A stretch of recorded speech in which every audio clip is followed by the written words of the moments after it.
Bon, alors évidemment, c'est sans enthousiasme que vous veniez entendre parler de droit. C'est toujours un sujet qui paraît un peu austère. Quand on s'y met, on peut s'y laisser prendre. D'abord, ce n'est pas une notion qui va de soi, puisque j'ai commencé à regarder vos fiches, là, que vous avez grattées. J'ai vu philosophie du droit de Hegel. J'ai vu que vous aviez préparé ça à un haut niveau. Et je vous dis juste cette anecdote pour dire que c'est tout de suite compliqué. Il y a eu le problème quand on a voulu traduire ça en anglais, enfin, c'est-à-dire en allemand, c'est Rechtsphilosophie, philosophie du droit. Ça marche comme en français à peu près. Mais en anglais, c'est compliqué. Parce que le mot droit, c'est right. Mais right, c'est le droit individuel. C'est la prérogative de chacun. C'est ce qu'on appelle les petits droits avec une minuscule. Or, dans la philosophie du droit de Hegel, c'est Recht avec un R majuscule. C'est un droit qu'on mettrait avec une majuscule aussi en français, c'est-à-dire non pas le droit de chacun, mais le cadre normatif qui permet à chacun d'avoir des droits. Donc, ils se sont longtemps demandé s'ils allaient mettre philosophy of right avec une majuscule, ce qui ne veut rien dire à une oreille anglaise, ou philosophy of law, mais le mot law vient de loi, c'est autre chose que droit. Bon, alors l'ami qui a fait finalement la dernière édition m'a dit, on s'est dit après tout, puisque c'est Hegel, les gens comprendront que c'est trop compliqué pour eux, donc on a mis philosophy of right. Donc je vais essayer quand même de ne pas être trop compliqué aujourd'hui, et donc me demandant de quoi je pouvais vous parler, je vais partir d'une notion qui peut intéresser aussi ceux qui sont plutôt sur des filières scientifiques. D'ailleurs, on va aborder un peu ces questions de technique. Quand on essaie de caractériser l'époque, le monde économique et social dans lequel on vit, on parle souvent de société post-industrielle. Bon, on parle beaucoup de post actuellement. Il y a le post-humain, le post-moderne. Bon, ça veut dire un malaise quand on dit post, c'est qu'on n'arrive pas à caractériser les temps présents.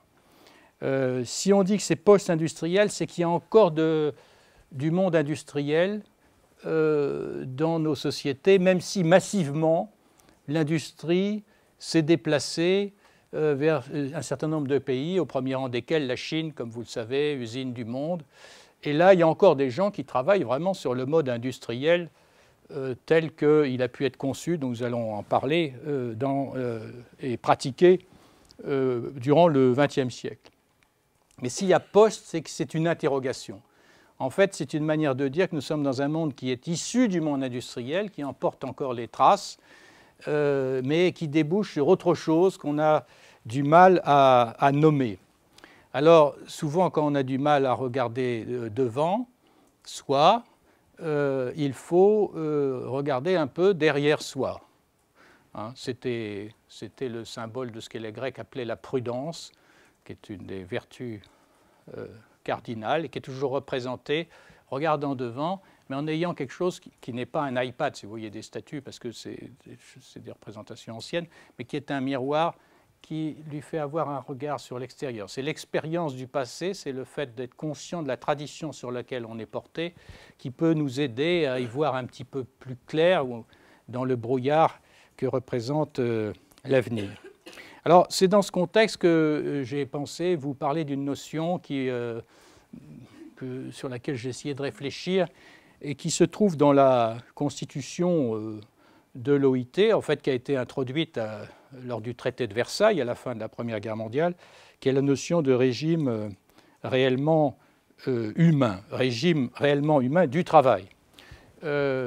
C'est une notion dont on peut se demander ce qu'elle signifiait, dans quelles conditions elle est apparue.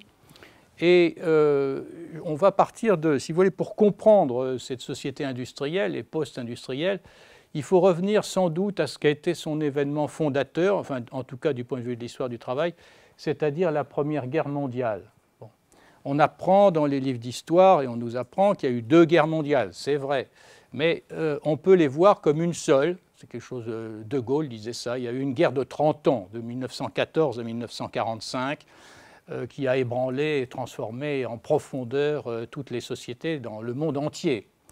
Et l'événement majeur, c'est donc 1914 en réalité, dont nous célébrons l'anniversaire. Et qu'est-ce qui a été neuf Quel est l'apport de de la Première Guerre mondiale, eh bien, cet apport est double. Il est très paradoxal.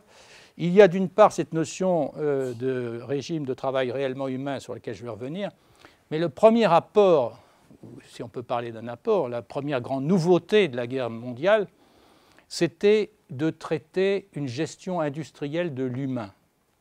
C'est la première fois qu'à l'échelle de populations entières, on a traité les êtres humains comme du matériel, comme du combustible, qui a servi à alimenter en sang quelque chose qui était l'équivalent du marché, qui s'appelait le front, et qui a consumé et décimé des rangs entiers dans les générations, en particulier de jeunes Français et de jeunes Allemands.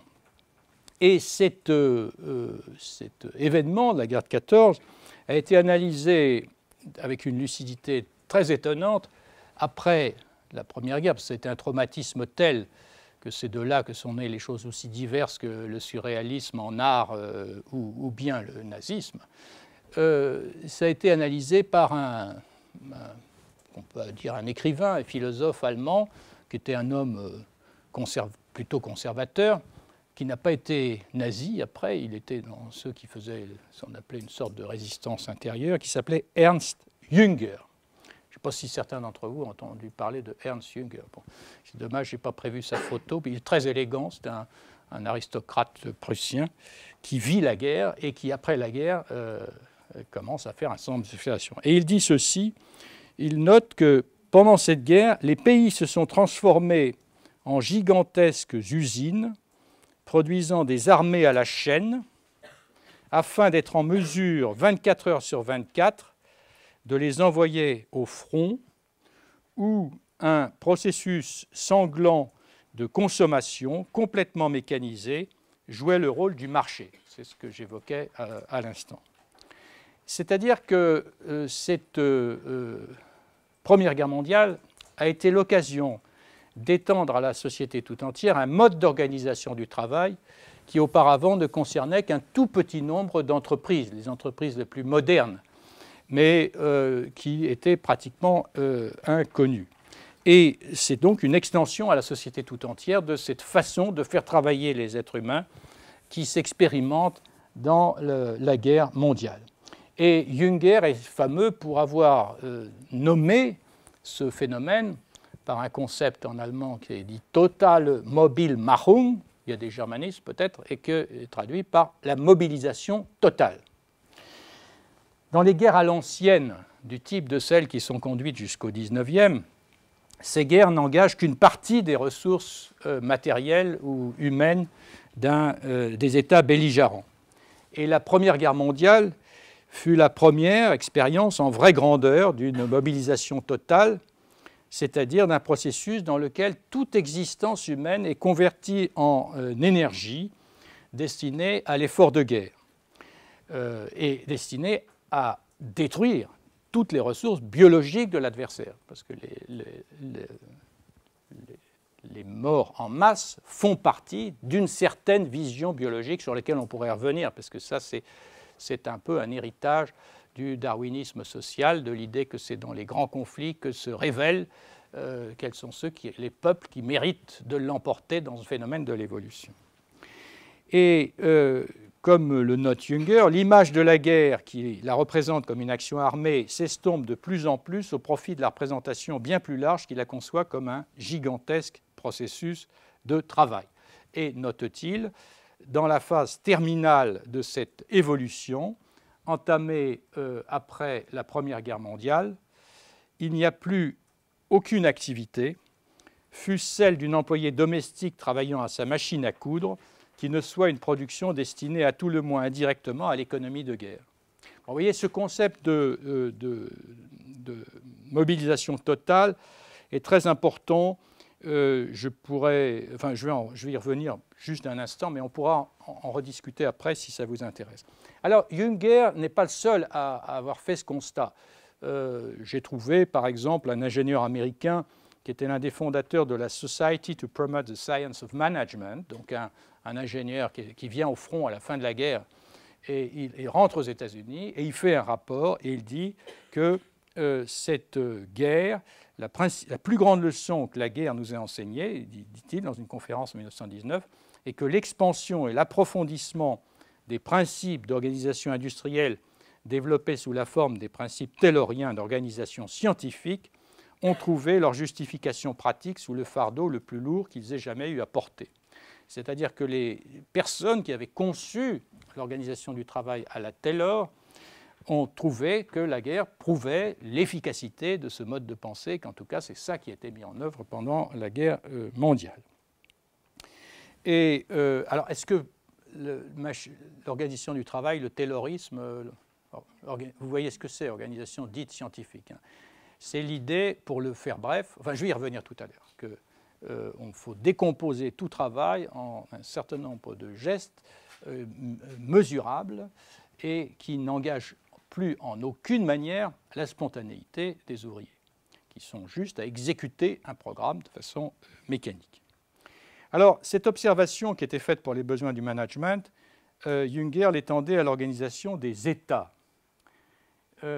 Et voilà ce qu'il écrit. « Malgré les spectacles tout aussi grandioses qu'effroyables des dernières batailles de matériel, où les hommes ont pu assister au triomphe sanglant de leur talent d'organisation, les possibilités ultimes n'ont pas été encore atteintes, même si l'on s'en tient au versant technique de ce processus, elles ne peuvent l'être qu'à partir du moment où, alors c'est ça la phrase que je souligne, où l'ordre militaire impose son modèle à l'ordre public de l'état de paix.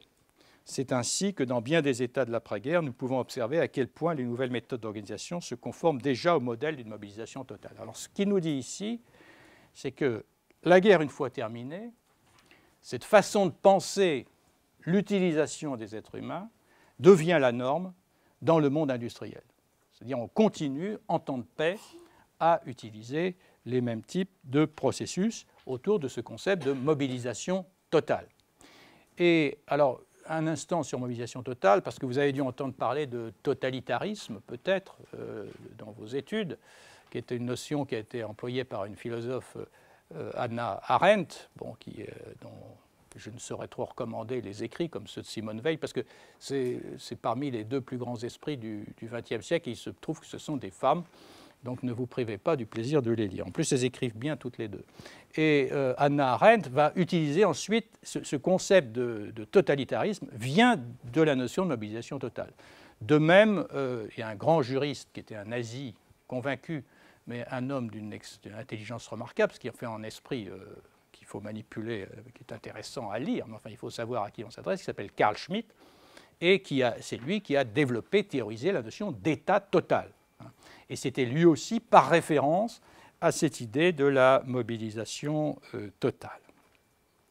Et ce concept de mobilisation totale conserve une très grande valeur, car à mes yeux, il a pris aujourd'hui la forme, cette mobilisation totale a pris aujourd'hui la forme d'un marché total sur lequel toute existence est convertie en ressources quantifiées et qui engage tous les habitants de toutes les nations du monde dans une guerre économique perpétuelle et sans merci.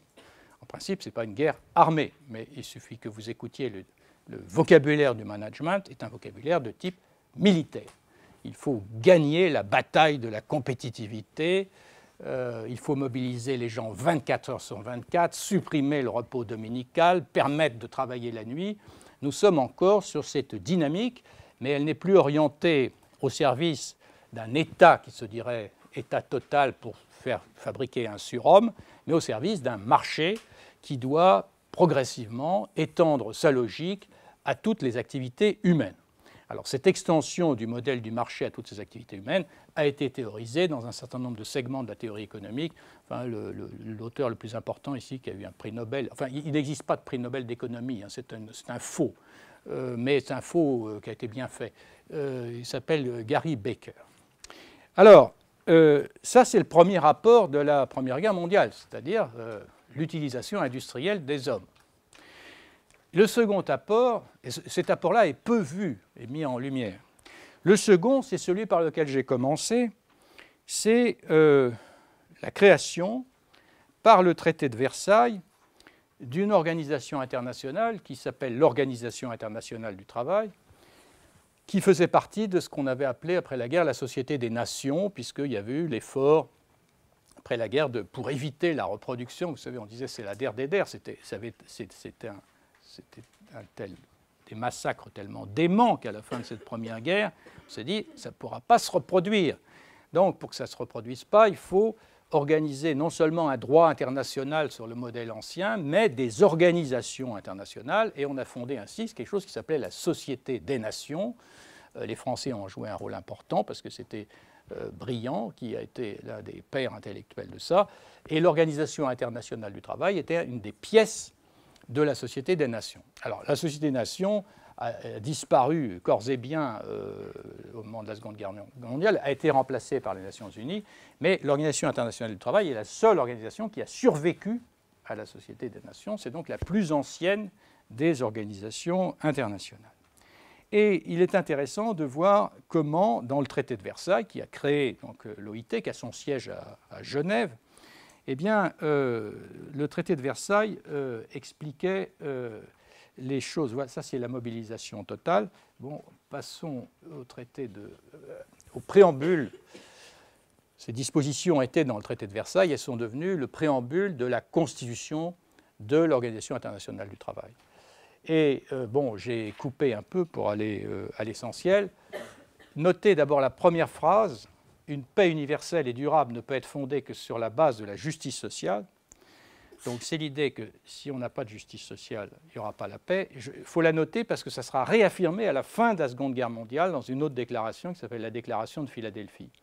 C'est-à-dire l'idée que l'expérience de ces massacres nous montre que si on laisse prospérer l'injustice, je ne sais pas, mettons dans les pays arabes ou dans les banlieues, je prends des exemples au hasard, nous n'aurons pas la paix. Et donc une première condition pour avoir un ordre paisible, c'est d'assurer une justice sociale. Et ensuite, on dit donc par conséquent, il existe des conditions de travail qui impliquent la misère des privations, ça engendre du mécontentement, la paix est mise en danger et il est urgent d'améliorer ces conditions. Et le dernier attendu, la non-adoption par une notion quelconque d'un régime de travail réellement humain fait obstacle aux efforts des autres nations désireuses d'améliorer le sort des travailleurs dans leur propre pays. J'ai mis la version anglaise en dessous, vous comprendrez pourquoi tout à l'heure.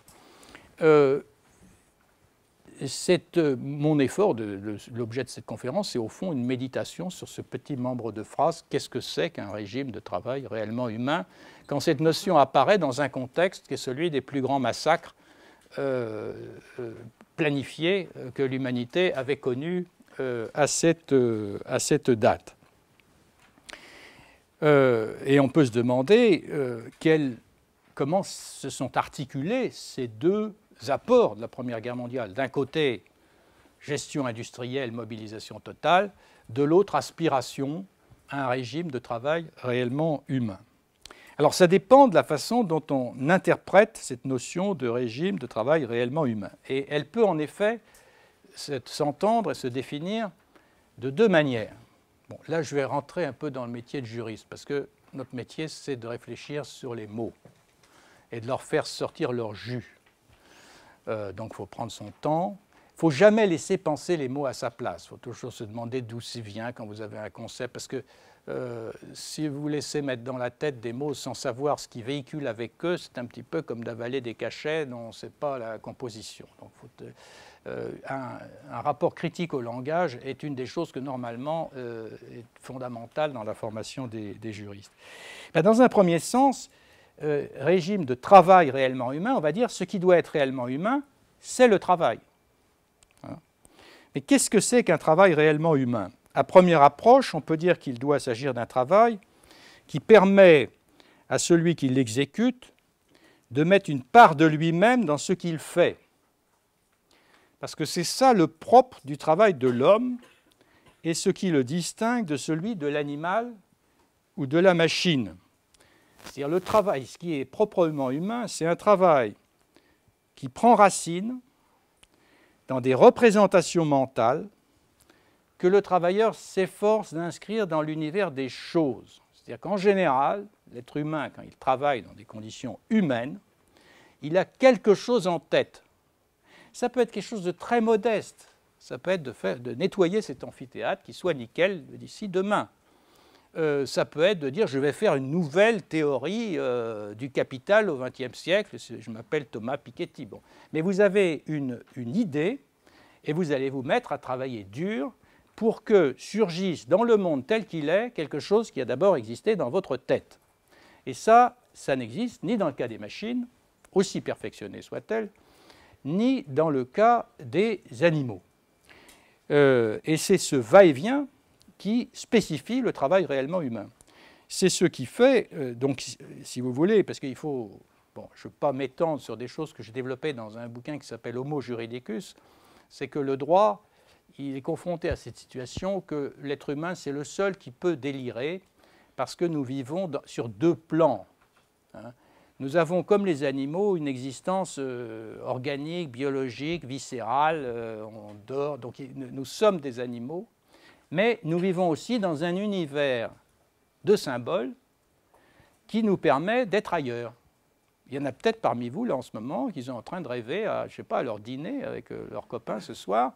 Donc, ils sont physiquement là, mais ils peuvent se transformer ailleurs. Donc, c'est-à-dire que nous vivons dans deux univers, un qui est construit symboliquement, et symboliquement, ça veut dire qu'il doit garder des rapports avec le monde réel, et puis l'autre, qui est notre existence biologique. Et de ce point de vue, les êtres humains sont affrontés à un problème que n'ont pas les animaux, c'est d'accorder ces deux univers, celui de la représentation mentale et celui d'existence biologique. Avec ce risque, vous savez, c'est Prévert, le poète, qui disait « l'univers mental ment monumentalement ». Très joli comme formule. Donc, il faut garder le lien entre ce va-et-vient, entre nos représentations du monde dans lequel nous sommes, et puis la réalité de ce monde. Et le travail, c'est une école où on apprend ce lien. Parce que si je dis, tiens, je vais faire une statue dans le marbre aussi belle que Michel-Ange, allez-y. Bon. Vous allez découvrir que c'est compliqué, le marbre, qu'il y a des problèmes de physique, de matériaux, qu'il y a des problèmes... donc c'est dans cette épreuve du travail que non seulement vous allez découvrir les réalités du monde, mais vous allez vous découvrir vous-même. Hein? Si on vous demande de faire un résumé de, je sais pas, des cours que vous avez suivis, si votre truc n'est ni fait ni à faire, est incompréhensible, vous pourrez vous en prendre qu'à vous. C'est-à-dire, dans notre travail aussi, c'est une manière de se découvrir soi-même. Alors, il y a une philosophe, c'est pour ça que je recommandais sa lecture, parce que c'est quand même une grande dame. Je parle de Simone Weil, la grande philosophe, je ne parle pas de la femme politique. Elle l'a dit dans une formule tout à fait fulgurante, comme elle avait le secret, c'est par le travail que la raison saisit le monde même et s'empare de l'imagination folle. Oui, c'est ça qu'elle veut dire. C'est, en saisissant le monde, vous êtes obligé de domestiquer votre propre imagination. Mais ce qui fait que votre travail est humain, c'est que vous avez mis votre imagination en mouvement. Alors que, bien entendu, la machine, elle fait indéfiniment ce qu'on lui demande de faire jusqu'à ce qu'elle tombe en panne. Elle n'a pas besoin d'avoir d'idées. Donc, cette confrontation n'existe pleinement que dans ce qu'on appelle très improprement le travail manuel, qui mobilise à la fois le corps et l'esprit dans l'expression d'un savoir-faire. Le travail intellectuel, en revanche, par exemple celui que je suis en train d'accomplir en ce moment, il a bien une dimension physique. Si je n'étais pas venu, ça ne pouvait pas marcher. Enfin, on aurait pu enregistrer peut-être, mais il requiert un état de santé minimal. Il y a un an, je n'aurais pas pu venir. Mais il ne met pas le corps aux prises avec le monde comme le fait le travail du paysan, de l'ouvrier, du sculpteur ou du danseur. Et Proudhon, alors Proudhon, je ne sais pas si vous savez qui est Proudhon, mais enfin, on ne le lit plus beaucoup, le malheureux Proudhon, mais c'était quand même un homme, il a énormément écrit. Donc, c'est le problème quand on est un peu graphomane, c'est que du coup, tout se noie. Mais il disait, celui qui a son idée dans le creux de la main est souvent un homme de plus d'intelligence, en tout cas plus complet, que celui qui la porte dans sa tête, incapable de l'exprimer autrement que par une formule. Eh bien, cette idée de l'idée dans le creux de la main résume bien le fait qu'à ses yeux, et aux yeux de beaucoup, c'est dans cette expérience un travail qui vous met aux prises avec les réalités de l'univers physique, que vous avez la forme la plus complète du travail. Alors en revanche, ceux qui font comme moi bavasser, enfin, souvent, évidemment, le problème, c'est que les intellectuels, nous parlons extrêmement bien des choses que nous connaissons extrêmement mal, alors que ceux qui sont enracinés dans les difficultés réelles connaissent parfaitement bien ce qu'ils auraient beaucoup de mal à expliquer avec des mots et de façon brillante. Et ceux qui sont ainsi dans cet univers des concepts, donc qui travaillent sur des signes, disons, et non pas sur des choses, ceux-là, il y a le grand sociologue et économiste américain Robert Reich, qui a été un ministre de Clinton, ministre du Travail. Il les a appelés des manipulateurs de symboles, d'une façon générale, parce que ce qu'il dit, c'est que ce qui se passe dans le monde contemporain, c'est qu'il y a une montée de ces manipulateurs de symboles. Alors on en retrouvera un peu plus loin, par exemple, les traders. Ces gens qui sont dans un univers qui est purement de symboles et de symboles quantifiés. Quand vous faites ce type de travail intellectuel, vous mobilisez un savoir-dire, un savoir-écrire, un savoir compter, mais pas un savoir-faire. Et donc, il ne vous confronte pas directement aux réalités de votre milieu vital. Ce qui expose le travailleur intellectuel, j'y reviens, je l'évoquais tout à l'heure, au risque de délirer.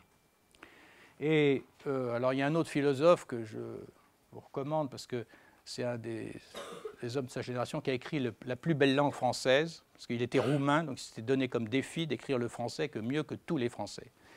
Et dans sa jeunesse aussi, il a eu des engagements politiques qui n'étaient pas très recommandables. Et voilà ce qu'il écrit: le tête-à-tête avec l'idée incite à déraisonner, oblitère le jugement et produit l'illusion de la toute-puissance. C'est vrai même un normal sup.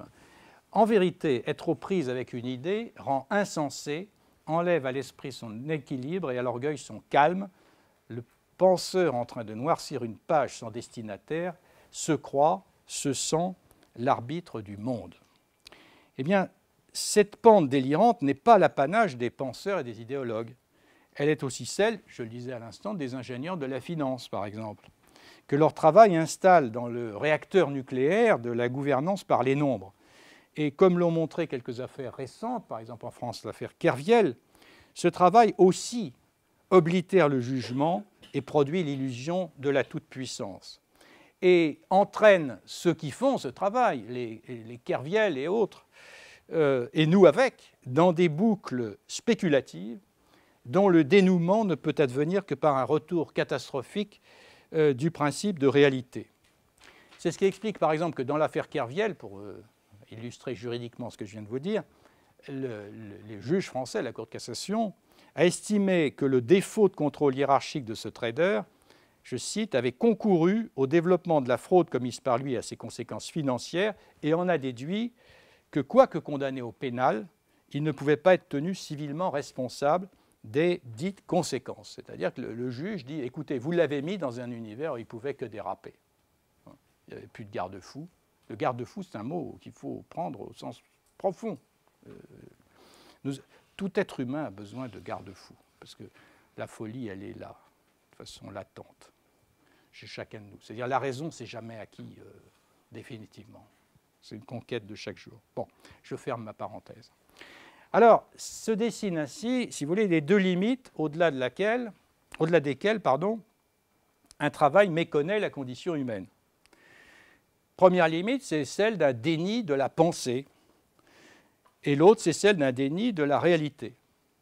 Le déni de la pensée advient lorsqu'on prétend aligner le travail de l'homme sur le modèle de la machine, aussi perfectionnée soit-elle. Et le taylorisme a été l'expression la plus achevée de cette déshumanisation du travail. Oui, c'est mon ami, c'est un ami à moi qui je trouve génial, qui publie dans les journaux. Il m'a autorisé une fois pour toutes à utiliser ces images. Selçuk. Eh bien, pourquoi le taylorisme? Parce que le taylorisme reposait sur l'idée que pour améliorer l'efficacité, il faut que les ouvriers cessent de penser. Il y a une réplique célèbre de Taylor visite une usine, puis il y a un ouvrier qui se met à lui poser une question, mais pourquoi vous... Il lui dit, les ouvriers ne sont pas payés pour penser, il y a d'autres personnes qui sont payées pour cela. Bon. On dit même que, alors je crois que ce n'est pas vrai, mais enfin, qu'à l'entrée de certains ateliers, dans les conceptions, il y avait écrit « Check your brain out ». Bon, laissez votre cerveau dehors. Bon. Donc, il y a cette idée que l'efficacité requiert des hommes réduits à l'état de machine. C'est un point sur lequel je reviendrai parce que ça n'apparaît pas simplement avec Taylor. C'est une très longue histoire, cette idée de l'homme-machine. Hein. Ça remonte au début des temps modernes. Donc, j'y reviendrai tout à l'heure. Mais du coup, le travail est réduit à une succession de gestes chronométrés et ceci conduit à diviser le monde du travail entre une masse de gens à qui on interdit de penser et un petit nombre qui pensent pour les autres. Bon. Alors ça, c'est le déni de pensée. Et le déni de réalité, qui est donc moins souvent aperçu, advient lorsqu'on coupe le travail de manipulation des symboles de toute expérience des réalités sous-jacentes à cette symbolisation.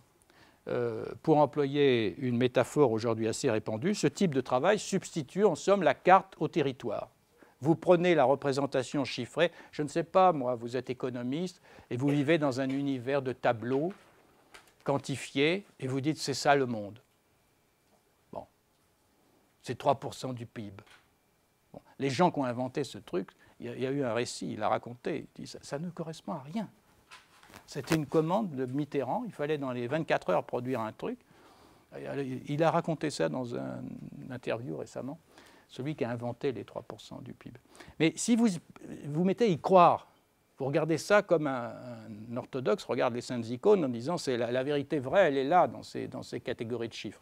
À ce moment-là, eh bien, vous substituez à l'expérience du monde réel sur lequel vous voulez agir sa représentation fantasmée. Et nourrie par le scientisme et le fétichisme du chiffre, cette déconnexion du réel donc, expose au risque de délire individuel ou collectif. Donc ça, c'est une autre image, ça vous met un peu dans cet état-là. Alors, ça ne menace donc pas seulement les ingénieurs de la finance, mais plus généralement tous les dirigeants politiques ou économiques, dès lors qu'ils ne perçoivent plus le monde qu'au travers de sa représentation chiffrée. Alors, ces deux formes de déshumanisation du travail ne sont pas les deux branches d'une alternative, et comme l'ont montré les massacres déments du XXe siècle, ceux de la Première et puis ensuite ceux de la Deuxième Guerre mondiale, ces deux faces peuvent se combiner lorsque des masses décervelées sont enrôlées au service de dirigeants hallucinés. Bon. Et le délire scientiste recèle le même potentiel meurtrier que le fanatisme religieux, et on peut considérer qu'aujourd'hui ils se nourrissent mutuellement. Alors, j'ai un peu donné une définition en chemin, je ne sais pas si vous avez vu, mais de ce qu'est un travail inhumain. Bon. Donc, est inhumain le régime qui ravale le travailleur, soit à l'état de la bête ou de la machine, en le considérant comme le pur instrument des pensées d'autrui, ou celui qu'il coupe de toute expérience des réalités sur lesquelles il agit. Et circonscrit dans ces deux limites, eh bien, le travail réellement humain possède une irréductible ambivalence, j'espère que le mot n'est pas trop compliqué, donc un double sens. Il est à la fois maîtrise du monde, mais soumission au monde. Il est à la fois œuvre, mais pour œuvrer, il est peine. Parce que c'est enregistré, il faut que j'emploie un langage châtié, mais il y a toujours de la souffrance. Alors c'est là que Hannah Arendt ne m'a pas convaincu en disant bon, on pourrait garder du travail uniquement ce qui est agréable, ça s'appellerait l'œuvre, puis le reste ça s'appelle le travail. Non. D'expérience, d'ailleurs elle-même devait bien savoir que la moindre des pages qu'elle a écrites lui a demandé un mal de chien. Et donc c'est comme ça, c'est ambivalent. Mais c'est ça qui est le travail humain, et c'est en ça que c'est une école de la raison. Alors voilà la première définition possible. En disant, voilà, j'ai à peu près défini ce qu'était un travail humain, par opposition à un travail inhumain. Sachant que dans les pratiques économiques, les formes inhumaines de travail ont été, depuis un siècle, beaucoup plus importantes que les formes humaines. Bon, mais la notion de régime de travail réellement humain peut s'entendre de façon moins exigeante, si vous reprenez le mot, en considérant que c'est le régime qui doit être humain et pas forcément le travail. Quand on vous dit qu'il faut un régime de travail réellement humain, on peut dire, ah ben oui, mais ce n'est pas le travail. Il faut que le régime soit humain.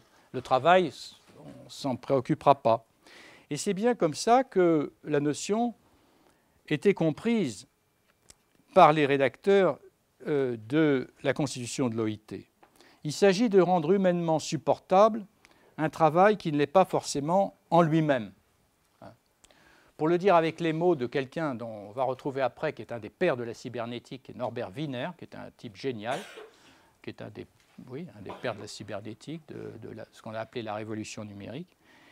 Son livre « Cybernétique et société », il l'a sous-titré « L'usage humain des êtres humains ».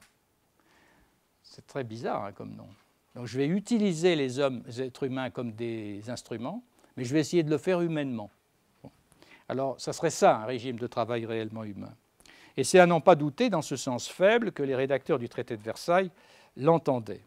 En témoigne notamment la version anglaise, toujours la version anglaise. Il faut toujours, quand vous avez des textes, essayer de revenir quand vous pouvez à l'original, parce que les traductions, des fois, ça vous fait perdre en route, comme je l'évoquais tout à l'heure, même sur le mot droit.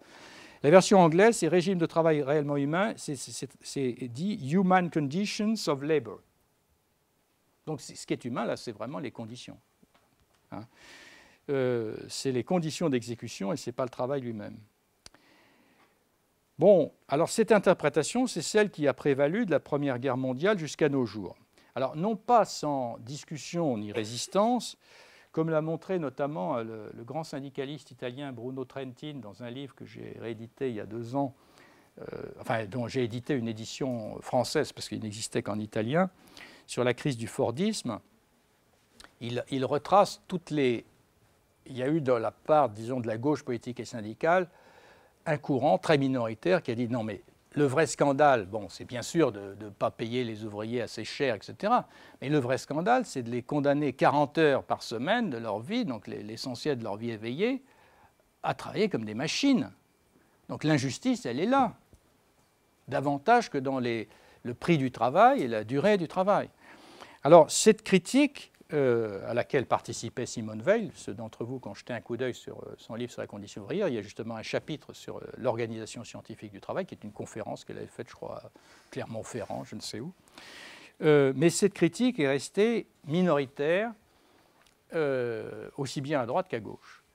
Et je dirais même qu'au contraire, ce qui a été dominant dans la gauche politique et syndicale, ça a été une vision, par exemple, léniniste, qui voyait, au fond, pour vous résumer les choses, qui disait, au fond, l'organisation du travail en elle-même, ça c'est une question qui n'est pas une question de justice, c'est une question de technique et d'efficacité.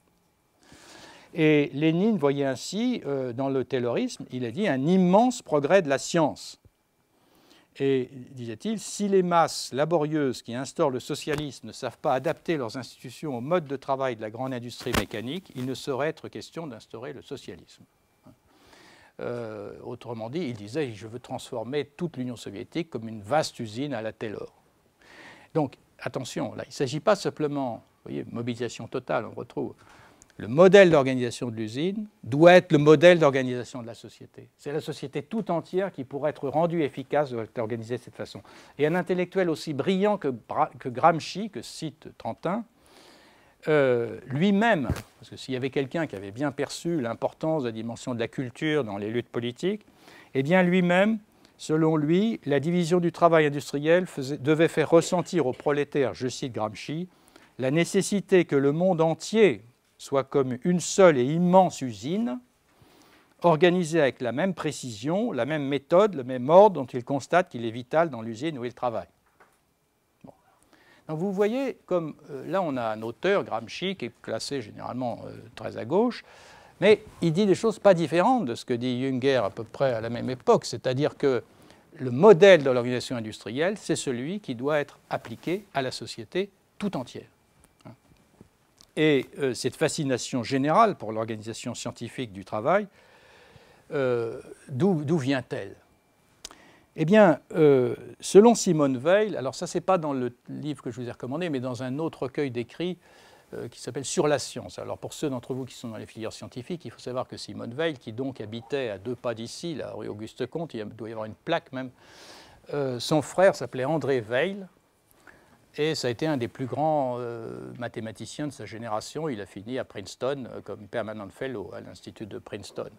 Et donc Simone Weil était parfaitement informée, non pas de la science du XIXe siècle, mais du dernier état de la science, et en particulier de la révolution qui était intervenue en physique. Et c'est pourquoi elle dit, au fond, ce que fait le taylorisme, c'est qu'il applique au travail humain une conception qui a été théorisée par la physique classique. Elle dit que de Galilée jusqu'au XIXe siècle, on a pensé pouvoir expliquer le fonctionnement du monde par un calcul de masse et d'énergie. Et cette notion d'énergie qu'utilise la physique est directement dérivée de celle de travail. L'énergie, c'est une force, mais de travail dans son sens le plus élémentaire, d'une force physique. L'énergie en physique, elle n'a pas de pensée, elle n'a pas de fantasme, elle agit, dit Simone Weil, comme le travail de l'esclave.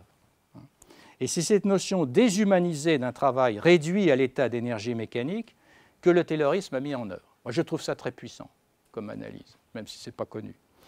Et le taylorisme n'est donc que l'expression dans l'usine de cette fascination pour la science qui s'exprime dans tous les champs de la culture et pousse à considérer l'être humain comme une machine. Et donc l'essor industriel s'est accompagné dans la seconde moitié du XIXe siècle de celui des sciences sociales qui, elles aussi, prétendaient étudier les hommes comme on étudie des choses. Alors là, je ne veux pas jeter des pierres, enfin je sais quand même ce que je vais faire, mais ce n'est pas des pierres parce que j'ai une immense admiration pour ces auteurs qui sont des grands auteurs, mais enfin, quand un grand anthropologue comme Lévi-Strauss dit qu'il regarde les êtres humains comme des insectes, ou quand un grand sociologue comme Pierre Bourdieu dit qu'il les regarde comme des particules dans un champ magnétique, on participe de ce même fantasme de projection sur l'intelligibilité de l'humain, de schèmes qui sont empruntés soit à la physique classique. Les insectes, d'ailleurs c'est ce qu'avait répondu quand on lui avait fait le grief, il dit c'est pas mal les insectes, plutôt c'est vivant, c'est sympa. Bon. Mais alors gardons les particules dans un champ magnétique. Et donc, si vous voulez, c'est pas seulement c'est les sciences physiques, biologiques, techniques, industrielles, sciences sociales, l'organisation scientifique du travail, tout est lié et tout porte à considérer que les hommes eux-mêmes peuvent être observés et traités comme des choses dont l'utilisation, du coup, est débarrassée de toute considération de justice. Je suppose, pour ceux qui font de la physique, que quand vous étudiez des champs magnétiques, il n'est pas question de justice. C'est un concept qui n'a aucun sens. Bon. Si vous prétendez ensuite examiner la société selon le même paradigme, la notion de justice, par définition, n'a pas sa place. Et c'est ainsi que s'est forgé, au nom de la science, un consensus sur la manière de travailler efficacement. On va dire d'un côté tout ce qui est la durée du travail, la répartition de ses fruits, c'est-à-dire le salaire, temps de travail, salaire, la sécurité physique au travail, il faut mieux pas y mourir. Hein. Tout ça, ça se discute, mais en revanche, le contenu, ça ne se discute pas. C'est une question qui est censée obéir à des impératifs scientifiques et techniques. Et c'est ça qu'on a appelé, vous voyez le sous-titre du livre, le Fordisme, le compromis fordiste. Le compromis fordiste, d'où est né l'État social moderne, est né de ça. C'est-à-dire, on dit d'un côté, vous renoncez à penser, vous êtes des instruments pour ceux qui pensent. Alors ceux qui pensent, ça peut être le capitaliste ou ça peut être l'avant-garde du prolétariat, le soviet suprême, ou le Gosplan. Vous savez ce que c'est le Gosplan? C'était l'organisation de l'économie soviétique. C'était un organe qui se prétendait scientifique et qui donnait des directives partout dans toute l'Union soviétique sur la façon de travailler. Donc vous avez des gens qui pensent comment ça doit se passer, et puis il y a ceux qui ne pensent pas. Mais en contrepartie, on leur promet des vacances, un salaire convenable pour vivre avec leur famille, une retraite, une assurance maladie. Bon. Et du coup, la justice sociale a été pensée comme ça. Et c'est ça le compromis fordiste. Alors, le mot fordiste, pourquoi? Moi, je l'ai adopté au départ, j'ai trouvé ça étrange, mais je l'ai finalement adopté parce que le premier à avoir théorisé ça, c'était Henry Ford. C'est très élégant, monsieur, que vous voyez sur l'image, qui, en 1914, décide de doubler le montant des salaires horaires de ses ouvriers. Parce qu'à l'époque, les ouvriers passaient d'une usine à l'autre, donc il voulait les fidéliser. Donc il double leur salaire par rapport aux concurrents. Ça, Vous pouvez chercher des entreprises aujourd'hui qui résument. Et du coup, il les transforme en clients pour ces voitures. Et il les fidélise, parce que du coup, comme ils sont bien payés, ils deviennent des défenseurs de Ford, ils se disent qu'il faut bien travailler chez Ford, etc. Et il a eu un succès économique. C'est ce qu'on a appelé le welfare capitalism. Et ça s'est révélé très profitable. Et c'est devenu bientôt le modèle à suivre. Et au fond, c'est les résultats de ce consensus, ça a été une réduction du périmètre de la justice sociale aux quelques domaines évoqués dans le préambule de la Constitution de l'OIT, c'est-à-dire le montant des salaires, le temps de travail, les prestations sociales et la sécurité physique au travail. En revanche, la question du sens du travail, de sa direction, sont restées entièrement situées du côté de la technique, parce qu'on a considéré qu'elle recevait d'un critère d'efficacité et non pas de justice, et échappait par conséquent aussi bien à la démocratie politique qu'à la démocratie sociale. Je fais un petit commentaire là, parce que c'est un procédé qui continue d'être utilisé à grande échelle aujourd'hui, c'est-à-dire de qualifier un problème de technique, c'est toujours un moyen de le soustraire à la délibération démocratique. Alors, j'évoquais tout à l'heure le faux prix Nobel d'économie. Bon, vous en connaissez les conditions de création? Bon, non. Je vous dis un mot là-dessus, parce que c'est un bon exemple, après tout. Oui, Nobel était un monsieur qui était quand même avait des choses à se reprocher. Peut-être d'ailleurs c'était pour ça qu'il a fait une fondation. C'était un marchand de canons, pour dire les choses claires. Mais enfin, on ne peut pas lui reprocher d'avoir inventé le prix Nobel d'économie, parce que ça, il n'avait pas prévu. Mais au moment où il y a eu le tournant dans l'économie vers l'économie ultralibérale, néolibérale, dans la critique du keynésianisme, et donc dans la critique de ce compromis fordiste dont je viens de parler, parce qu'il a été soumis à une critique dont on va parler dans la seconde partie de notre discussion. Qu'est-ce qui peut justifier, alors ce que disaient ces économistes, c'est que la question de la répartition des fruits du travail, ça, il ne faut pas intervenir là-dessus, il faut laisser faire le marché. C'est ça l'idée. Qu'est-ce qui peut justifier que, et ça veut dire, par exemple, l'un des auteurs les plus importants et les plus intelligents, et je ne dis pas ça parce qu'il avait d'abord une culture de juriste, mais beaucoup plus intelligent que Milton Friedman, c'est Friedrich Hayek. Vous connaissez de nom Hayek? Bon. Alors c'est vraiment un de ceux qui a été un des pères intellectuels du régime économique sous lequel nous vivons. Et il dit il faut limiter la démocratie. Il ne faut pas laisser les parlements s'occuper de décider de la répartition des richesses, parce que vous allez désorganiser le marché. C'est une question qui relève de quoi? Ben justement, d'une connaissance scientifique de l'ordre économique. Et donc, la création du prix Nobel correspondait à un désir de légitimation scientifique de la science économique. Parce que quelles sont les choses dont on peut admettre qu'elles ne doivent pas être soumises au débat démocratique? En fait, il y en a deux. Il y a les choses religieuses. Bon, on ne va pas se mettre au Parlement à discuter de la Sainte Trinité ou des écrits du prophète. Bon, donc ça, chacun croit, et puis donc ça, on n'en discute pas. Puis il y a la science. On ne va pas demander au Parlement de se prononcer sur les particules élémentaires. Donc, si vous voulez justifier qu'une question échappe à la contestation politique, ben, il faut soit la renvoyer aux religieux, ce qu'on aurait peut-être dû faire dans le cas de l'économie standard, soit dans le cas de la science. Et c'est dans ces conditions qu'il y a eu un lobbying intense pour créer un prix Nobel d'économie qui singe les prix Nobel de physique. Alors finalement, le comité Nobel n'a pas dit oui, et le vrai nom, c'est prix Nobel. Le vrai nom, c'est prix d'économie de la Banque de Suède à la mémoire d'Alfred Nobel. Donc il est remis dans des conditions qui copient les autres conditions, mais il ne s'est pas financé par la Fondation Nobel, mais par la Banque de Suède. Bon, je ferme ma parenthèse pour l'instant. Alors,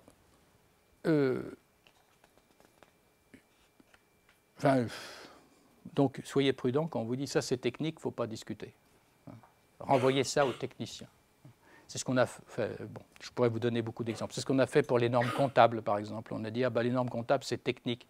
En réalité, les normes comptables, c'est absolument... C'est des enjeux de qualification qui déterminent les politiques des entreprises. Bon.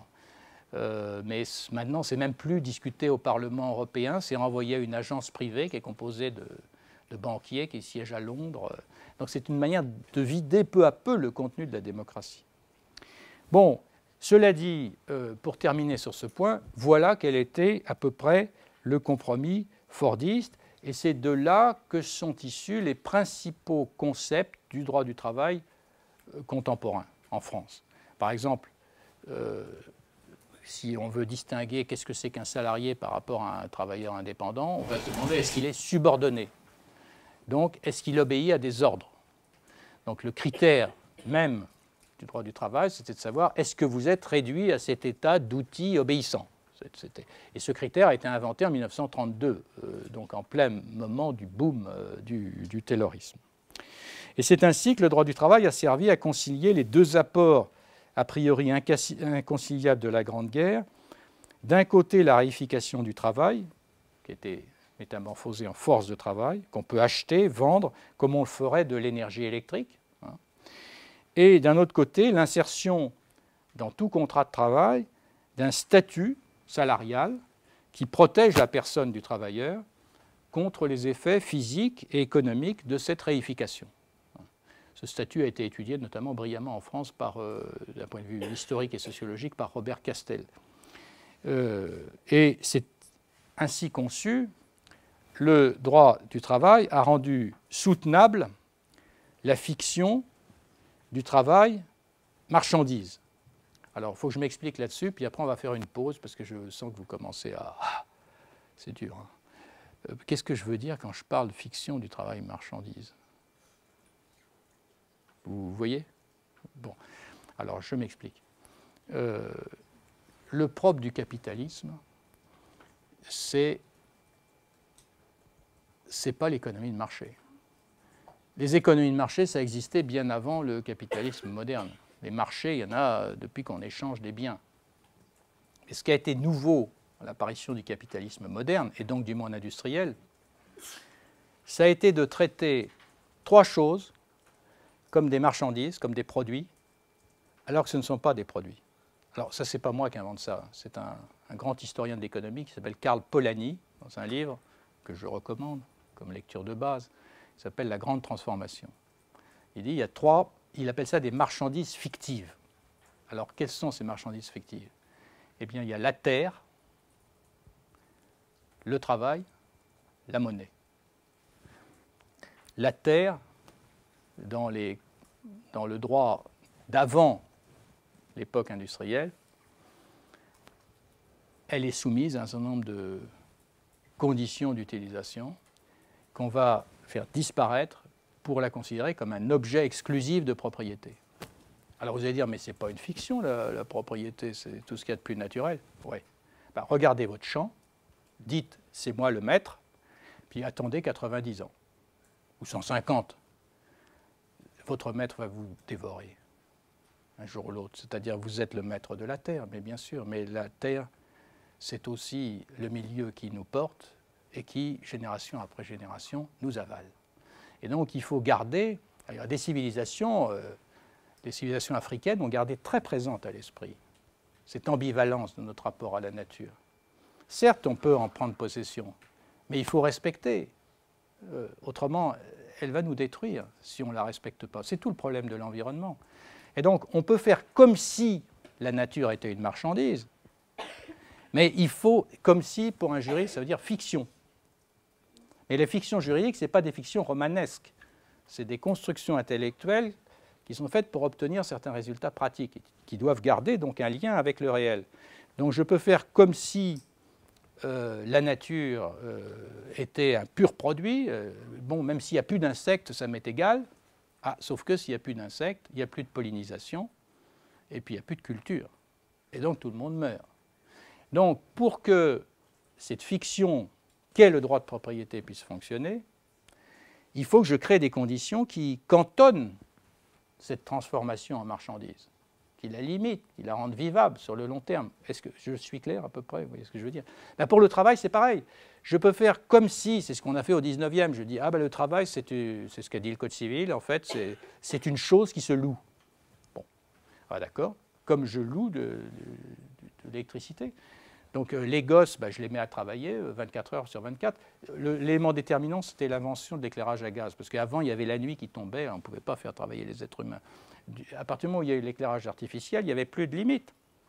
Bon, donc ça a été des conséquences physiques si désastreuses que les premiers à s'en inquiéter, ça a été les militaires, parce qu'il n'y avait plus personne en état de porter les armes, tellement l'industrie détruisait physiquement les ouvriers. Alors le droit a réinventé, ça a été le droit du travail, un cadre spatio-temporel. On disait, je limite le temps de travail, et puis ensuite j'organise des périodes de congé.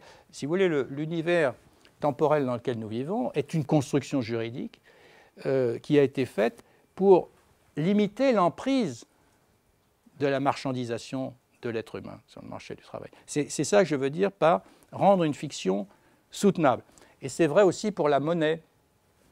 La monnaie, jusqu'à 1971, on disait qu'il faut qu'elle ait un lien avec un référentiel qui échappe à toute personne. C'était l'équivalent étalon or. Et puis on s'est mis à dire, non, c'est une marchandise comme une autre, sa valeur s'apprécie sur un marché qui s'appelle le marché monétaire. Bon. Et puis ça ne marche pas, c'est ça le problème. On s'en rend compte tous les jours. Je ne vais pas parler de l'euro, de la crise de 2008. Mais c'est-à-dire, si on prend ces fictions pour des réalités, ce que fait souvent l'économie standard, le système cesse de fonctionner. Donc le droit du travail a rendu ce rôle, il a joué ce rôle, il a rendu possible et humainement vivable, c'est-à-dire génération après génération, l'existence d'un marché du travail, c'est-à-dire de faire comme si le travail, c'était quelque chose qui s'achetait et qui se vendait. Or, évidemment, votre propre travail, vous ne pouvez pas vous dissocier de vous-même. Vous êtes dans un contrat de travail, je termine là-dessus, on va faire une pause. Mais si je vous vends mon travail, on va dire on fait un contrat. Donc l'objet, c'est mon travail. Le sujet qui contracte, c'est moi. Donc je suis à la fois le sujet et l'objet. C'est une pure fiction. Vous ne pouvez pas avoir quelqu'un qui travaille pour vous, indépendamment d'une emprise sur sa personne. Mais c'est cette fiction qui rend possible l'idée d'un marché du travail. Alors c'est tout ça qu'a permis le compromis fordiste. Vous voyez, c'est la Ford T qui est sur la photo. Bon, alors, je passe très vite sur la destruction du compromis fordiste. C'est dû à deux types de raisons. Ce compromis qui s'était établi, qu'on a appelé les 30 Glorieuses, etc., en Europe, deux séries de raisons ont fait que ça craque. Première série de raisons, c'est des raisons politiques. C'est la chute du communisme, la libéralisation de la circulation des capitaux et des marchandises, ont pour effet de mettre en concurrence à l'échelle du globe non seulement les entreprises et les travailleurs, mais aussi les législations fiscales et sociales et environnementales. Et sur ces bases, vous avez une crise générale des institutions. Parce que si vous mettez en compétition les systèmes juridiques, vous ne pouvez plus avoir un règne du droit. Vous connaissez peut-être cette notion en anglais, rule of law, un régime de droit. C'est-à-dire c'est la loi qui règne. Bon. C'est au centre de l'idéal démocratique. Pour qu'il y ait une démocratie, il faut que chacun soit sous une loi commune. C'est écrit sur tous les tribunaux, la loi est la même pour tous, etc. Bon. Ça ne peut pas marcher si la règle qu'on met en place, c'est law shopping. Ça, c'est une notion qui vient du droit international privé. C'est-à-dire qu'il faut permettre à chacun de choisir la loi qui l'arrange. Ça, c'est la consigne contemporaine. Law shopping. Chacun doit pouvoir choisir la loi qui lui convient, à commencer par les entreprises qui peuvent installer leur siège là où elles vont payer le moins d'impôts, etc. Sur ces bases-là, on ne peut plus rien construire. Je veux dire, on ne peut plus avoir en même temps un régime de droit et puis un marché du droit. Bon. Or, aujourd'hui, on nous dit qu'il faut envisager le droit lui-même comme un produit. Vous voyez, les fictions dont je parlais tout à l'heure, le droit lui-même est pris là-dedans. On dit les législations, c'est des produits législatifs. Et pour savoir lequel est le meilleur, il faut organiser un marché des produits législatifs. C'est théorisé notamment par les gens de tout ce qui s'appelle le courant Law and Economics. Il y a une sorte de darwinisme normatif, on met en compétition les législations, puis la meilleure va l'emporter. Par exemple, en France, maintenant, vous pouvez faire venir des gens qui vont être sous régime de sécurité sociale en Lettonie, donc ils vont coûter 10 fois moins cher en sécu. Puis on se dit que c'est un moyen pour forcer les Français à adapter un peu leur législation, etc. Bon. Alors ça, c'est un premier facteur, évidemment, de déconstruction des droits nationaux. Vous voyez bien en quoi on est engagé en France. On dit, de toute façon, c'est trop cher. Vous avez eu ce geste d'un homme politique là, à la télé il y a 8 jours, qui a jeté avec mépris le code du travail sur une table. Vous avez remarqué qu'il n'a pas jeté le code de commerce. Or, le code de commerce fait le même volume et concerne les mêmes personnes. Non, mais il y a une idée là massivement, et tout le monde en sera d'accord, qu'il suffit de faire travailler les gens le dimanche et puis de supprimer les comités d'entreprise pour que la France retrouve la voie de la prospérité. Bon, alors c'est ce qui nous est dit tous les jours, tant mieux pour ceux qui y croient, on peut en douter. Enfin, cela dit, c'est un facteur puissant de déconstruction des législations sociales. La sécurité sociale, il y a eu un autre facteur, c'est que ça représente un immense marché financier, et dès 1997, je crois, la Banque mondiale a expliqué qu'il fallait transformer, par exemple, tous les systèmes de retraite en moyens pour alimenter les marchés financiers. Donc, c'est sous une pression politique. Bon.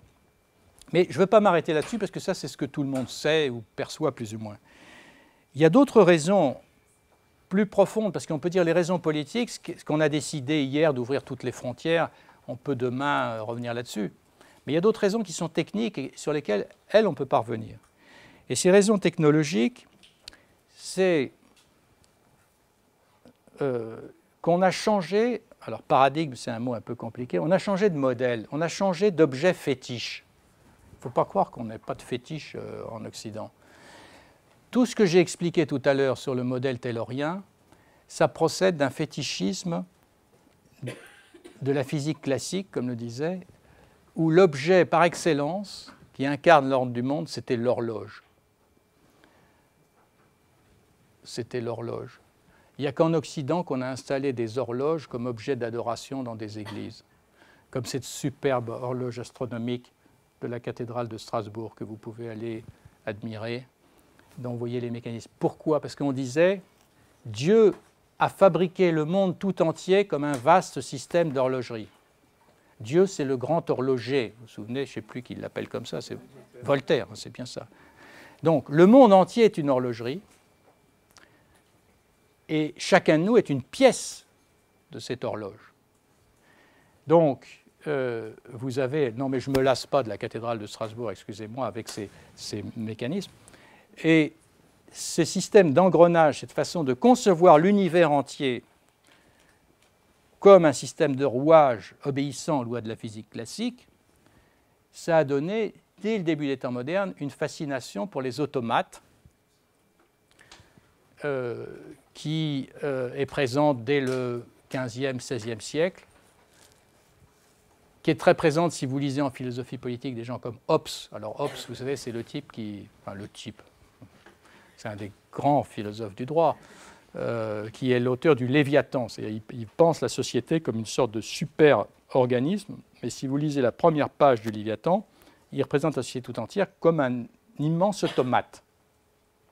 Il dit les magistrats sont les rouages, les ouvriers sont les muscles, et le contrat est l'âme. Donc on contracte et puis ça y est, ça va marcher.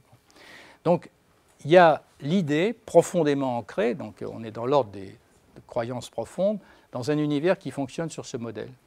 Et ça a donné le fantasme de l'homme-machine. Alors là, c'est un autre philosophe qui s'appelle Geoffrey de la Métrie, qui écrit un livre un peu scandaleux au XVIIIe, où il dit « L'être humain, c'est une machine, c'est une montre ».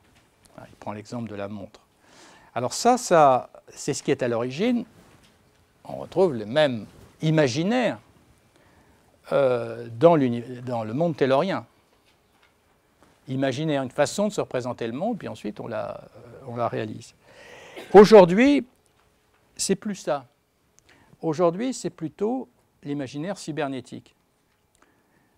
C'est-à-dire de voir le monde non plus comme un jeu d'engrenages, de mécanismes, mais comme un réseau, sur le modèle du cerveau ou sur le modèle du rhizome, Ce sont ces plantes qui ont des racines qui ne s'enfoncent pas, mais qui se développent indéfiniment, et c'est au centre de la pensée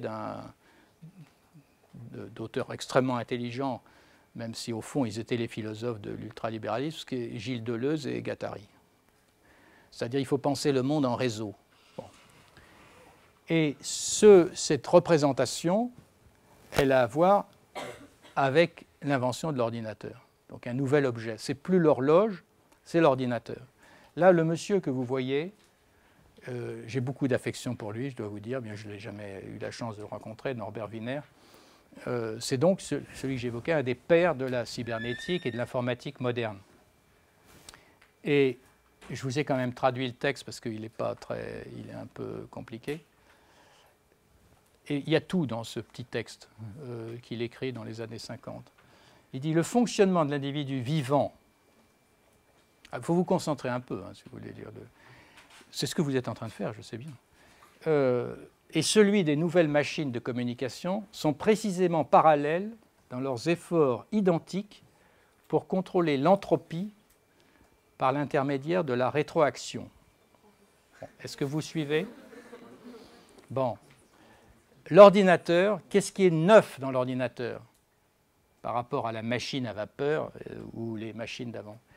C'est que vous allez le programmer, vous allez lui dire, voilà l'objectif, et il va pouvoir rétroagir, feedback, c'est-à-dire en fonction des informations qui lui parviennent, il va pouvoir réaliser le programme que vous lui avez fixé. C'est-à-dire, à la différence de la machine mécanique, qui correspond à la physique classique, l'ordinateur est une machine qui est capable de rétroaction, c'est-à-dire de s'adapter à son environnement exactement comme un organisme biologique. Si il se met à faire froid, ben vous allez voir que les chats, leurs poils vont pousser, ou bien il va avoir des stratégies pour s'adapter. Si je vous explique ça qui est un peu théorique, c'est pour vous montrer que c'est ça qui maintenant, c'est le nouvel imaginaire. On n'est plus dans l'horlogerie. Mais si vous voulez, le processus est le même. L'homme a inventé l'horloge, c'est lui qui l'a fabriquée. Puis ensuite, il s'est dit, ah ben je suis fait comme ça. Bon, c'est un peu bizarre. Bon, mais enfin, je suis moi-même une horloge, et puis donc je peux fonctionner. Et ensuite, il invente l'ordinateur en pensant qu'il a inventé une machine qui fonctionne comme le cerveau. Et puis ensuite, il dit, ah ben mon cerveau, c'est une sorte de méga-ordinateur. Bon, on est dans le même genre de boucles qui sont purement de l'ordre de l'imaginaire. Alors, ce qui est important dans cette phrase, c'est qu'il vous dit, c'est que le fonctionnement de l'individu vivant, c'est-à-dire l'homme ou l'animal, est comparable à celui des machines de communication. Donc c'est la capacité à rétroagir à son environnement. Contrôler l'entropie, l'entropie, ça veut dire c'est le système où c'est le désordre qui s'installe.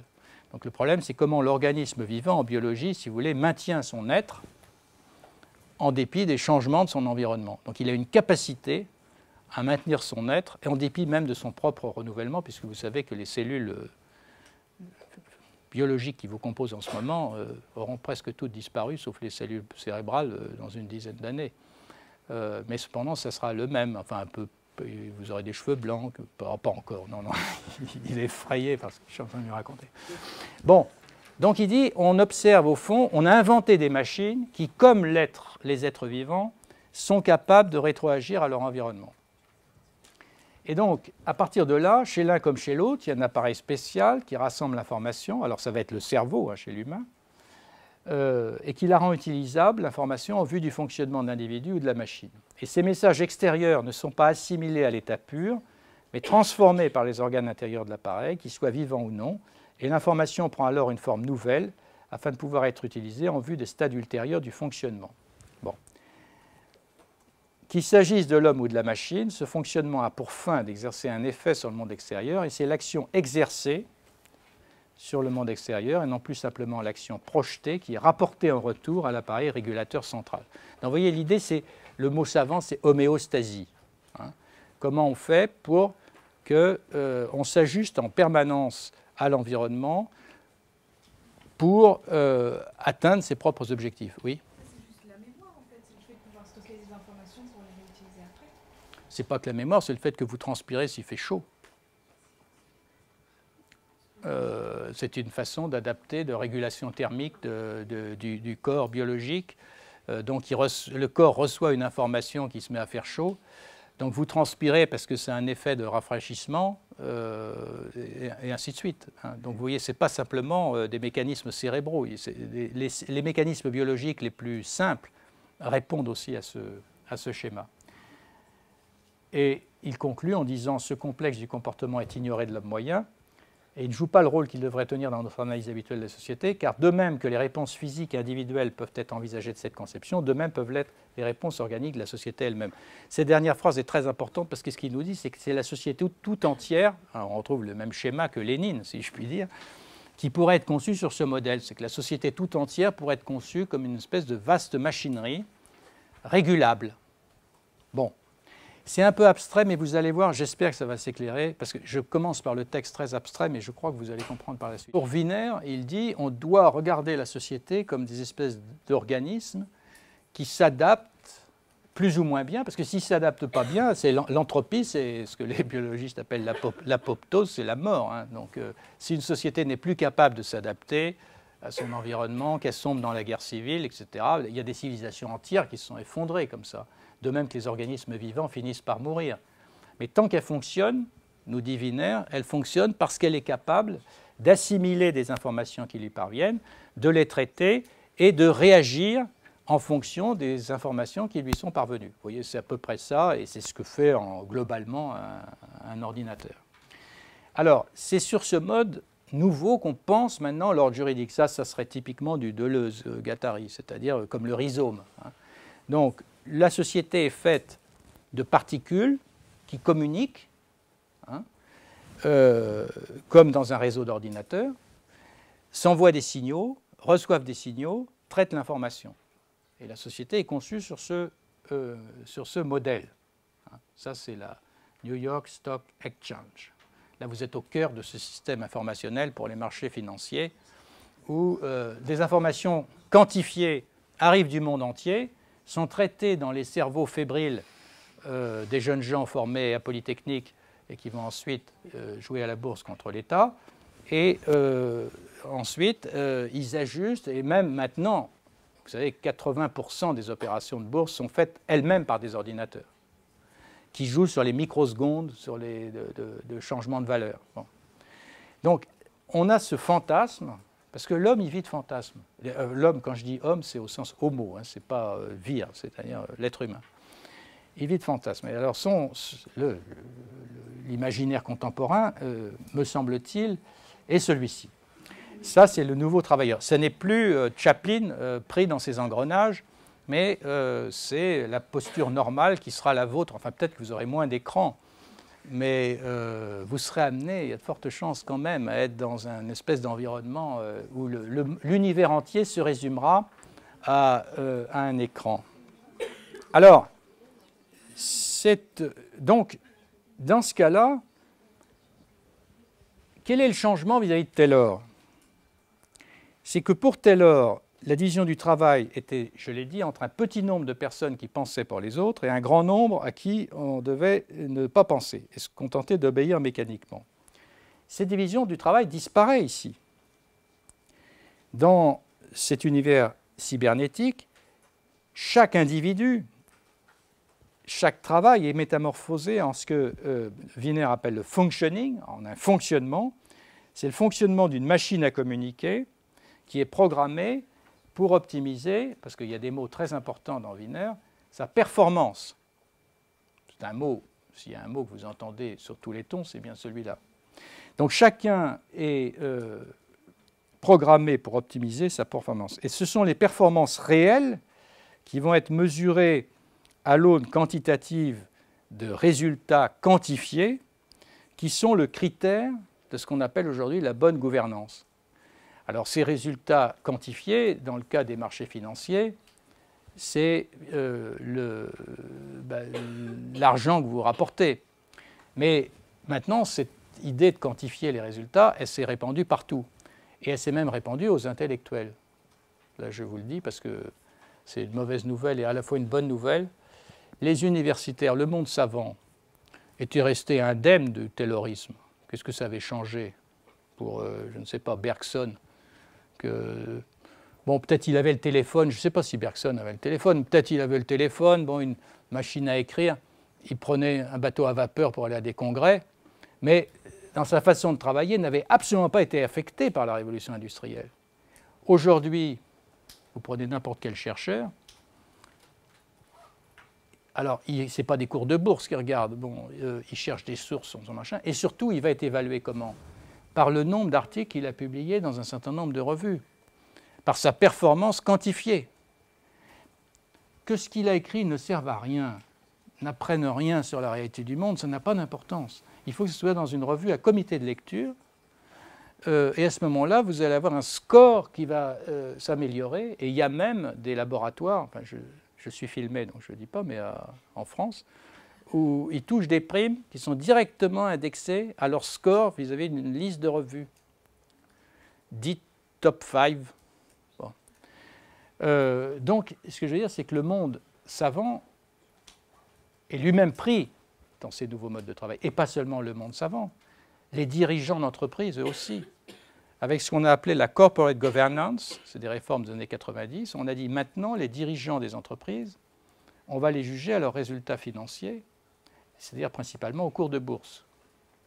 Donc vous êtes bon si le cours de bourse augmente, sinon vous n'êtes pas bon. Alors tout est bon pour faire augmenter le cours de bourse, y compris éventuellement de prendre des décisions, parce que ça vous met dans une temporalité qui est celle du temps court du retour de la performance, de la rétroaction quantifiée à votre action. Je me souviens, pour illustrer ça, il y a maintenant plusieurs années, mais un nouveau PDG a été nommé à Carrefour. Et j'avais lu un interview de lui dans les pages roses, saumon, pardon, du Figaro. Il disait, la première chose que j'ai faite, j'ai fait installer dans mon bureau, vous voyez Carrefour, c'est une grosse boîte, un grand écran plasma, à l'époque c'était le luxe, où je vois en permanence les cours de bourse de Carrefour. Alors vous voyez bien ce que ça veut dire, ce dirigeant d'entreprise n'est plus dans une action économique, où il se dirait comment je vais inventer de nouveaux produits, etc. Il est dans la réaction à des signaux chiffrés, conformément à ce que nous dit Wiener. Donc, il rétroagit à des signaux. Et l'homme politique qui regarde ces sondages, en disant si je vais faire un bon mot, puis tac, je vais monter de 3 points, l'action politique peut être gouvernée elle aussi par ces phénomènes de rétroaction à des représentations quantifiées. Alors, le monde du travail bascule là-dedans, assez massivement. Il bascule, c'est mon ami Selçuk, là encore, qui m'a produit l'image. Alors, ça pose beaucoup de problèmes. Je ne veux pas être trop long, qu'on ait quand même 2 minutes pour des questions, parce que, d'abord, ça ne concerne pas que l'individu, ça concerne aussi les États eux-mêmes qui se sont mis à fonctionner sur ce modèle. Par exemple, vous n'avez pas entendu parler de la LOLF? Non. Bon, un document important. Au début des années 2000, la France a dit « c'est fini, nous sommes archaïques, il faut changer complètement la manière d'organiser l'action de l'État ». Et ça va passer par une réforme des lois de finances. Et LOLF, ça veut dire loi d'organisation des lois de finances. Cette loi a été votée à l'unanimité au Parlement. Son père intellectuel, c'est M. Migaud, qui actuellement est président de la Cour des comptes. Et cette loi a totalement bouleversé le vocabulaire de l'action publique. Et maintenant, on parle de mission, programme, action, indicateur, performance, rapport annuel de performance. C'est-à-dire que l'action de l'État tout entière est conçue sur le même modèle que ces nouvelles formes de direction des entreprises. C'est ce qu'on appelle le New Public Management. C'est-à-dire on considère que toutes les organisations doivent obéir au même mécanisme. Il se rejoue ce qui s'est joué à l'époque de Taylor, si vous voulez, où on s'est dit, quand Lénine disait « il faut que j'organise toute la société sur le modèle de l'usine de M. Ford », maintenant on dit qu'il faut organiser toute l'action de l'État sur le modèle d'une entreprise moderne qui a opté pour les nouveaux modes de la corporate governance. Donc ça concerne l'État. Ça concerne l'Europe. Vous avez ce traité qui a été ratifié par la France. Alors, c'était un peu surprenant parce que le président s'était fait élire en promettant qu'il ne ratifierait pas. Mais enfin, il l'a ratifié. Et vous voyez, enfin, je vais directement à le point important. Là, j'aurais pu, vous voyez, vous garder jusqu'à demain matin pour faire des commentaires. C'est un texte très important. Est-ce que vous comprenez que c'est quand même très important, ces textes sur la stabilité, ce qui détermine toutes les coupes financières, enfin toute la politique économique française est contenue là-dedans. Et ce que vous avez... Alors attendez, non. Voilà, vous lisez le petit c simplement. Parce que là vous avez tout l'imaginaire de gouvernance. Un mécanisme de correction est déclenché automatiquement si des écarts importants sont constatés par rapport à l'objectif moyen à terme ou à la trajectoire d'ajustement. Vous êtes dans la cybernétique. Hein. C'est-à-dire, j'ai des objectifs chiffrés, tant de pourcents par rapport au PIB, etc. Et si je m'écarte trop de ma trajectoire, à ce moment-là, il faut qu'il y ait du pilotage automatique. Et donc, on est dans ce système où ça sort du politique, c'est technique. À la limite, le rêve, ce serait qu'il n'y ait plus à penser, là aussi, quand même, que ça puisse se passer sans intervention humaine, hein, que ça soit dépolitisé. Et on se trouve dans une situation, alors là, si je reviens à Junger, il y a cette citation qui est peut-être un peu longue, mais je trouve d'une grande modernité. Le propre de notre situation consiste en ceci, que la contrainte du record règle nos mouvements et que le critère de performance minimale qu'on réclame de nous accroît l'ampleur de ces exigences de façon ininterrompue, se fait interdit totalement que la vie puisse, en quelque domaine que ce soit, se stabiliser selon un ordre sûr et indiscutable. Le mode de vie ressemble plutôt à une course mortelle où il faut bander toutes ses énergies pour ne pas rester sur le carreau. Eh bien, si vous interrogez beaucoup de salariés dans les entreprises les plus performantes, vous verrez qu'ils se reconnaissent assez facilement dans cette description. Alors, ça a des effets évidemment très fâcheux. En particulier, ça a des effets dont vous avez entendu parler en matière de santé mentale au travail. Ça, c'est un signe du changement. Dans l'usine industrielle de Chaplin, on risquait de devenir pas simplement abruti, mais on ne risquait pas de devenir complètement fou. Enfin, si, Chaplin, parce qu'il avait une grande sensibilité, lui, ça le rend fou. Mais les autres ouvriers, on voit que, ils attendent la fin de la journée. Donc, en droit du travail, on connaissait les risques physiques que couraient les ouvriers. On pouvait mourir de silicose si on avait toute chance, même si on était mineur. Il y avait beaucoup d'accidents physiques. Mais il n'y avait pas de risque de devenir fou. Et ça, c'est apparu à partir des années 90. Ce qu'on appelle les risques psychosociaux, dont la part la plus visible, mais qui est une petite part, c'est les suicides au travail. Mais il y a tout ce qui est l'ordre de la dépression, de la neurasthénie, qui est lié au fait d'être face à un travail qui est privé de sens, mais qui mobilise quand même vos neurones. Parce que c'est ça la différence, si vous voulez, de ces nouvelles formes de travail. Avant, vous pouviez essayer de penser à autre chose, vous étiez obligé de vous concentrer quand vous serrez le même boulon tout le temps. C'était Simone Veil décrit ça, comment elle se retrouve en fin de semaine, elle qui était normalienne, elle dit « mais j'ai la cervelle vide ». Mais vide. Là, c'est autre chose. Vous devez être réactif à tout moment à un univers de signes. Et puis, si ça ne marche pas, on vous dit « c'est vous, mon pauvre... » C'est pas que vous avez désobéi, c'est que reconnaissez que vous êtes nul. Vous n'avez pas fait vos objectifs, vous n'êtes pas performant, vous êtes une merde. Ce n'est pas de notre faute, on a tout fait pour vous. Bon. Alors, les types se suicident.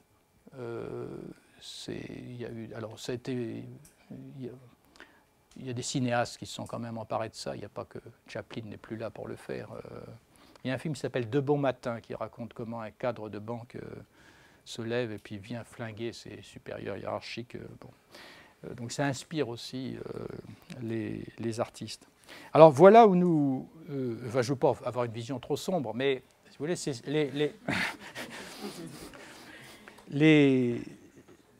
on a basculé dans un nouveau mode d'organisation du travail qui oblige à repenser des nouveaux systèmes de protection. Et c'est pour ça que je ne suis pas si pessimiste que ça, parce qu'on a déjà vu des juges qui ont commencé à intervenir sur ces questions. Je vous donne juste un exemple, c'est un jugement de Lyon qui date d'il y a 1 an et demi, 2 ans. C'est une agence, c'était des banques de la région lyonnaise.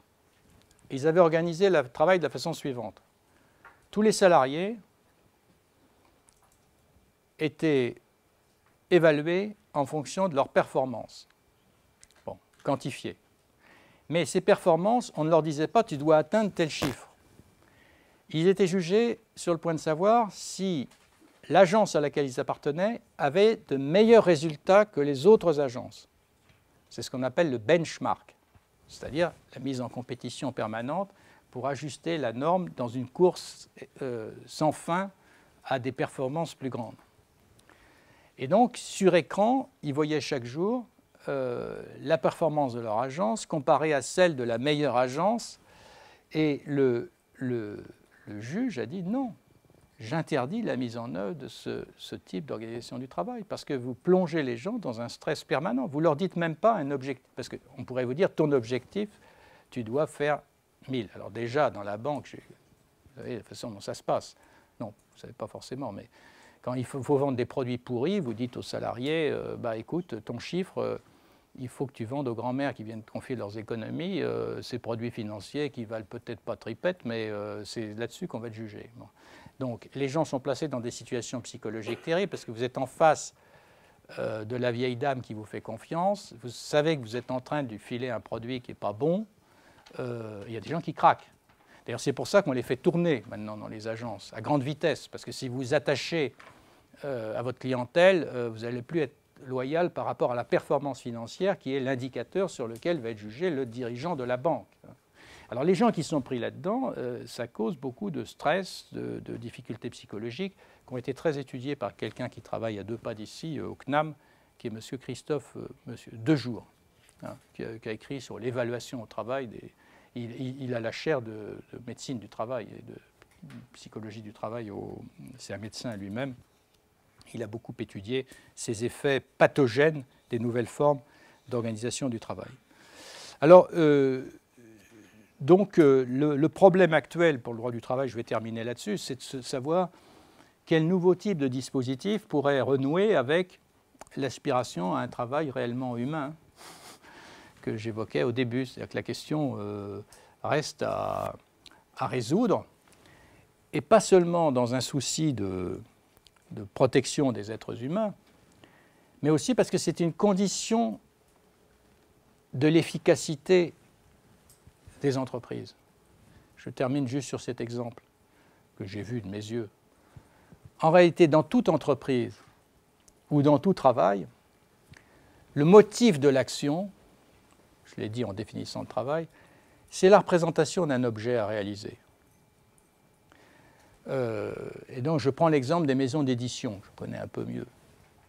Il y a à Paris des quantités de petites maisons d'édition qui ont été fondées par des gens. Leur problème, c'est d'abord qu'ils aiment les livres. Et ils aiment un certain type de livres. Et ils sont capables de trouver des bons auteurs. Donc, bon. Et donc ça marche. Et donc ils gagnent leur vie. Mais leur but, c'est de publier des bons livres. Et puis, comme ça marche, il y a des grosses compagnies qui voient que ça marche, qui disent « on vous rachète ». Alors, ils disent « bon, bah, je vends ma boîte, puis je prends ma retraite. » Et dès que c'est racheté par la boîte, ça périclite. Pourquoi? Parce que du coup, ce qui devient l'indicateur de la performance, ce n'est plus indexé sur le territoire, pour reprendre, mais c'est sur la carte. Ce n'est plus sur la qualité d'un produit, mais c'est sur une quantité financière d'un résultat. Et le résultat final, c'est que vous tuez la poule aux œufs d'or. Hein. Parce que on peut dire de l'entreprise la même chose que du travail. Une entreprise qui fabrique des maisons, ça peut être au départ des gens qui aiment fabriquer des beaux bâtiments. Et donc le rendement financier est une condition nécessaire mais pas suffisante, et ce n'est pas le mobile principal de l'entreprise. Entreprendre, c'était généralement avec l'idée qu'on va faire du neuf. Et ça ne peut pas se réduire à simplement faire du chiffre. Et si on aligne les entreprises sur ce modèle financier, on les tue. Et il y a des gens qui ont compris ça, notamment en Allemagne. C'est-à-dire les Allemands qui s'étaient beaucoup engagés, notamment dans le stock exchange à un moment, ont compris qu'ils allaient y perdre toute capacité d'action parce qu'ils étaient pris dans le temps court des marchés financiers. Et il y a beaucoup de grosses entreprises allemandes qui, avec beaucoup de difficultés, se sont retirées de la bourse américaine pour retrouver un temps d'action qui corresponde à une réelle efficacité économique et pas simplement à la performance financière à court terme.